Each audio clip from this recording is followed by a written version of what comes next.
қу түлкі. Жолбарыс бір түлкіні ұстап алады. Түлкі: сен мені жей алмайсың.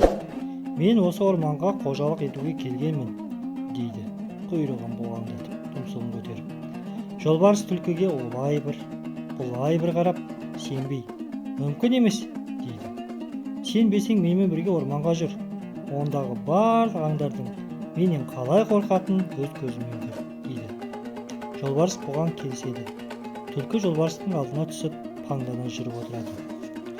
Жолбарысты көрген аңдар мен құстардың зәресі ұшып, тым-тырақай қашады. Аңдар үндеріне тығылады, құстар аспанға ұшады. Ал қу түлкі тұмсығын одан сайын көтере түсіп: ал енді, көзің жеткен шығар. Менен қорықпайтын тірі жан бар ма? Деп мақтанады. Алданған жолбарыс: иә, сен шынында да айбарлы екенсің, деп жайына кетеді.